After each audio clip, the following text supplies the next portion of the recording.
Shalom para sahabatku yang dikasihi oleh Tuhan di mana saja berada. Berjumpa kembali dengan saya, Romo Petrus Santoso SCY dari Hong Kong. Para sahabat, saya tahu melewati masa pandemi ini sangatlah tidak mudah. Saya sendiri belajar untuk beradaptasi. Saya belajar untuk mengenal diri saya. Saya belajar untuk melihat perubahan yang terjadi. Saya belajar untuk menjadi kreatif.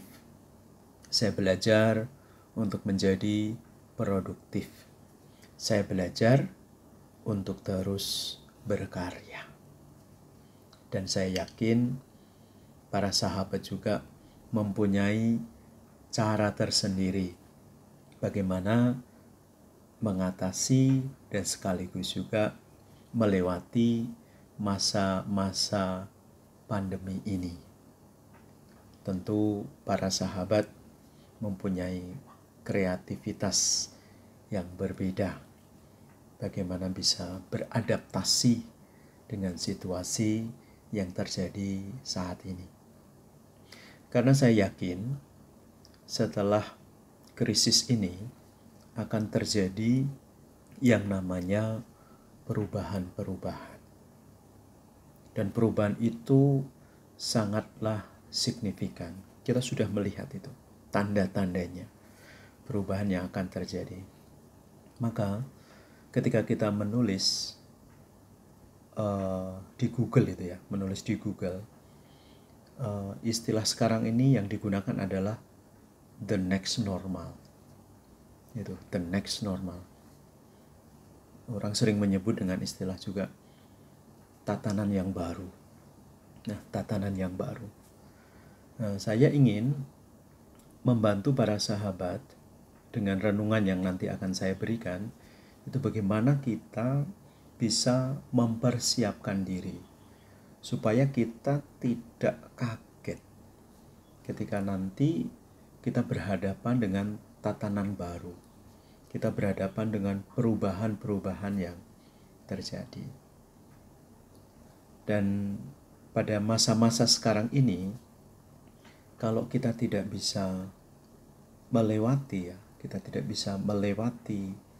atau kita tidak bisa beradaptasi dengan situasi yang sekarang, maka yang muncul itu kan perasaan setiap hari itu ketakutan, kebimbangan, keraguan, kegelisahan, dan selalu muncul pertanyaan setiap hari, kapanlah pandemik ini berakhir?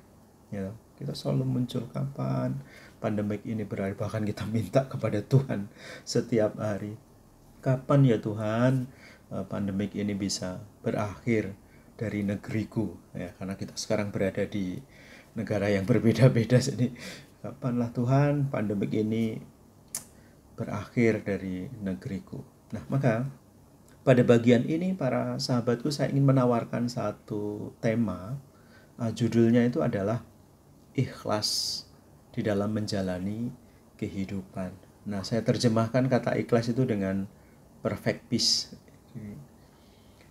kedamaian yang sempurna. Karena saya ingin mengatakan demikian ya dengan tema ini. Kalau misalnya di dalam hati kita ini tidak ada damai ya, karena yang merasakan damai itu kan kita ya, kita sendiri. Kalau kita nggak ada damai, sepertinya kok sulit sekali ya kita menjalani yang namanya kehidupan ini.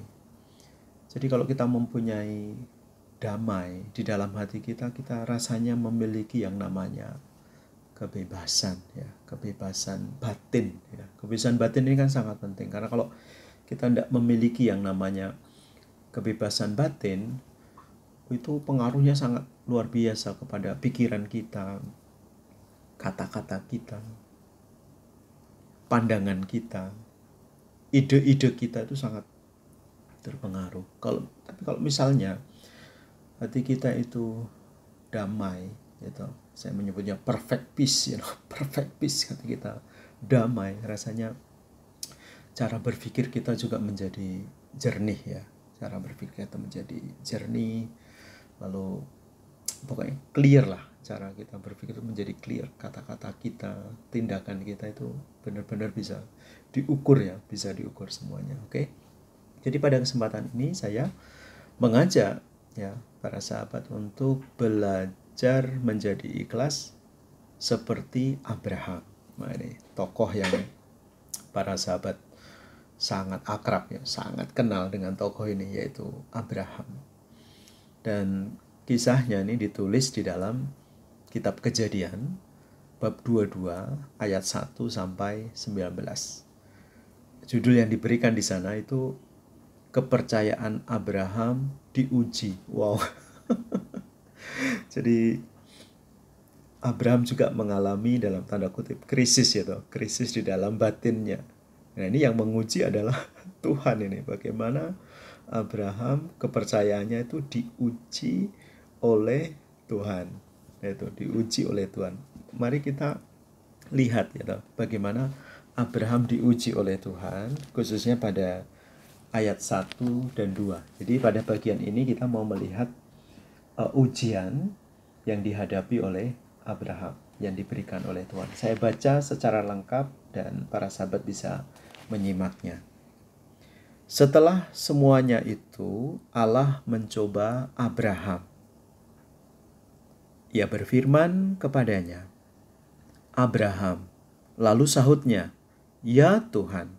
Firman-Nya, ambillah anakmu yang tunggal itu yang engkau kasihi, yakni Iskak. Pergilah ke tanah Moria dan persembahkanlah dia di sana sebagai kurban bakaran pada salah satu gunung yang akan kutunjukkan kepadamu. Itulah ujian yang diberikan oleh Tuhan kepada Abraham. Para sahabat tahu berapa tahun Abraham menantikan datangnya Iskak ini, dan sekarang Abraham diuji oleh Tuhan. Ambillah anakmu yang tunggal, yang engkau kasihi, yaitu Iskak, supaya menjadi korban bakaran. Waduh. Ujian yang sangat berat. Tapi tadi kita lihat sikap Abraham ya. Ketika dipanggil Tuhan, dia tetap mengatakan, ya Tuhan. Dan kita melihat bagaimana tentunya kalau kita membaca ya, kita membaca kegelisahan yang dihadapi oleh Abraham. Ini anak memang sangat dikasihinya, tapi sekarang Tuhan minta kepada dia supaya anak ini yang dia kasihi ini menjadi korban bakaran ke tempat di mana dia sendiri tidak tahu. Hanya disebutkan kamu pergi ke Moria dan nanti pokoknya di salah satu gunung yang akan saya tunjukkan kepadamu, kamu harus mempersembahkan anakmu Iskak yang tunggal yang kamu kasih itu supaya menjadi korban bakaran. Aduh. Tuhan ini kalau sudah menguji luar biasa. Nah, para sahabatku yang dicintai oleh Tuhan, pada bagian ini mari kita masuk dalam pengalaman Abraham. Kita juga ingin melihat kisah yang dialami oleh Abraham ini seperti kisah yang sedang kita alami saat ini, di mana kita dalam tanda kutip diuji oleh Tuhan. Kita sedang menghadapi ujian yang luar biasa. Kita sedang menghadapi tantangan yang luar biasa, dan para sahabat tidak sendirian. Kita bersama-sama menghadapi ujian ini.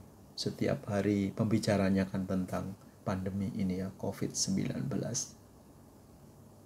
Maka para sahabat belajarlah tadi dari sikap Abraham ketika dia dipanggil oleh Tuhan dengan namanya tadi ya, Abraham. Lalu Abraham menyaut, ya Tuhan. Nah, saya ingin ini menjadi dasar pertama pada bagian yang pertama ini, bagaimana kita mempunyai sikap yang ikhlas. Kadang-kadang ya, di dalam doa kita di masa-masa seperti sekarang ini ya. Berat sekali ya ketika kita menyebut Tuhan, Tuhan Yesus, Roh Kudus, Bapa yang baik kan. Sangat tidak mudah dalam doa kita kadang terasa oke, kita menyebut nama Bapa, kita menyebut Yesus, kita menyebut Roh Kudus, tapi ya hati kita kan gelisah ya. Aduh, kapanlah Tuhan semuanya ini berakhir. Jadi ada ketakutan, ada kegelisahan di dalam diri kita. Maka saya ingin para sahabat, mari kita belajar dari Abraham. Dalam situasi yang sulit seperti sekarang ini, marilah kita dalam doa tetap ketika menyebut nama Tuhan, terasa masih ada nyesnya di sini ya. Ada keyakinan, ada kepercayaan yang dalam bahwa Tuhan benar-benar tetap memelihara kita. Tuhan tetap melihara kita. Jadi mari kita menyebut nama Allah Bapa yang kudus, Allah Bapa yang baik, Tuhan Yesus, Roh Kudus sebagai penghibur untuk membantu kita mempunyai sikap yang ikhlas, perfect peace di dalam menjalani kehidupan ini. Dan saya yakin para sahabat memiliki sikap itu, hanya harus dicari lagi, harus digali lagi, lebih dalam lagi, supaya yang muncul itu tidak hanya sikap takut, gelisah, bimbang, ragu, tapi yang muncul adalah sikap yang percaya. Yes, Tuhan barangkali sedang menguji saya, memberi ujian, tapi saya yakin Tuhan tetap akan memberikan yang terbaik. Bagaimana saya bisa menghadapi perubahan-perubahan yang terjadi setelah krisis ini. Dan yakinlah itu para sahabat. Oke, dibaca lagi ya kisahnya Abraham dalam Kejadian 22 ayat 1-19. Nanti pada bagian-bagian berikutnya saya akan menjelaskan bagaimana kita melihat sikapnya Abraham, lalu tanggapan Tuhan, lalu apa yang terjadi setelah Abraham bisa melewati semuanya. Tuhan Yesus memberkatimu, dan saya selalu berdoa untuk para sahabat di mana saja berada dari tempatku ini, yaitu dari kantorku ini di Hong Kong. Oke? Dalam nama Bapa dan Putra dan Roh Kudus. Amin.